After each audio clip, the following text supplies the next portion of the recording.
عمران کی پیٹیشن درخواست جو عامر فاروق کے خلاف تھی کہ وہ اپنے آپ کو اس کیس سے الگ کر لیں، وہ تو انہوں نے کر دیا،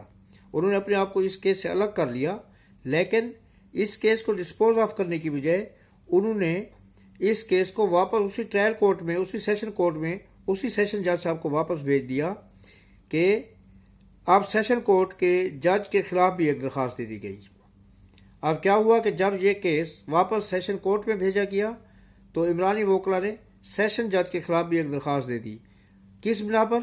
کیونکہ انہوں نے پہلے اس کیس کو قابل سماعت قرار دیا تھا، جس کے خلاف یہ چیف اپنا ہائی کورٹ میں چلے گئے، اور ہائی کورٹ نے جب یہ کیس واپس اسی سیشن جج کو بھیج دیا کہ وہ اس کی دوبارہ سماعت کریں اور دوبارہ اس کو دیکھیں کہ اس کا کیا فیصلہ کرنا ہے، تو پھر انہوں نے اس سیشن جج کے خلاف بھی درخواست دے دی کہ وہ بھی ان کے کیس کے لیے قابل قبول نہیں ہے، اور یہ کہ وہ بھی ان کا اس کیس سے اپنے آپ کو الگ کر لے۔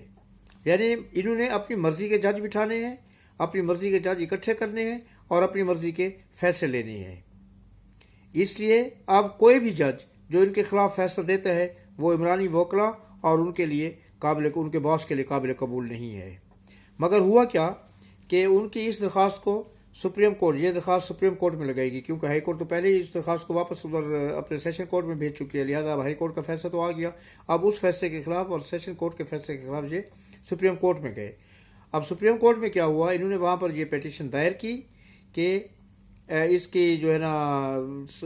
یہ جو فیصلہ کیا گیا تھا کہ یہ کیس قابل سماعت ہے، اس کے خلاف فیصلہ دیا جائے، اس کے خلاف انہوں نے سپریم کورٹ میں درخواست دی کہ یہ کیس ناقابل سماعت ہے، اور دوسرا یہ کہ جو سیشن جج نے ٹرائل کورٹ میں جو کیس سن رہے ہیں ان کو بھی اس کیس سے الگ کیا جائے اور ان کی مرضی کا، دوسرے معنی میں ان کی مرضی کا جج رکھا جائے۔ مگر کیا ہوا کہ ان کی پوری ٹیم کی کوشش کے باوجود صرف اتنا ہوا کہ سپریم کورٹ میں ان کی درخواست کو نمبر لگا دیا گیا، لیکن ان کی کوشش یہ تھی کہ کل ہی جو ہے اس کا فیصلہ ہو جائے یا کل ہی اس درخواست کی سماعت شروع ہو جائے۔ تو بندیال صاحب نے ان کی اس درخواست کو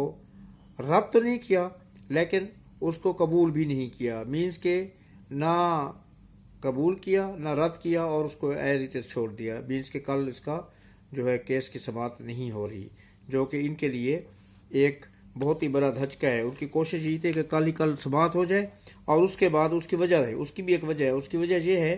کہ اگر کل سماعت نہیں ہوتی تو پھر ٹرائل کورٹ نے کل بانی پی ٹی آئی کو عدالت میں طلب کیا ہوا ہے، ذاتی حیثیت میں وہ ان کو طلب کیا ہوا ہے تاکہ وہ کیس کے دوران وہاں پر موجود رہیں، ذاتی حیثیت میں انہیں پیش ہونے کو کہا گیا ہے۔ اور یہ نیازی کی عادت ہے کہ وہ کسی بھی عدالت میں پیش نہیں ہوتے، یہ ان کی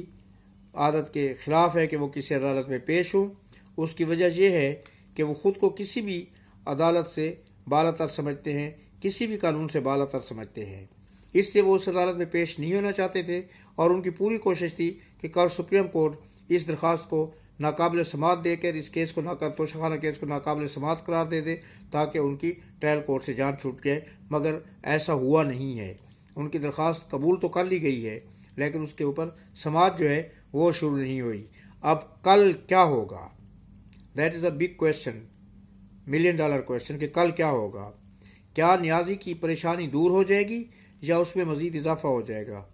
اب یہ کل ہی پتہ چلے گا، اور کل کی بات ہم انشاءاللہ آپ کو کل ہی بتائیں گے۔ آج تک کے لیے اتنا ہی کافی، یا زندہ سو وقت باقی، تو کل پھر اسی موضوع پر نئی ویڈیو کے ساتھ حاضر خدمت ہوں گے۔ اس وقت تک کے لیے اجازت دیجیے۔ اللہ آپ کا حامی و ناصر ہو اور آپ کو اپنی حفظ و امان میں رکھے۔ اللہ حافظ، اللہ نگہبان، السلام علیکم اور شکریہ۔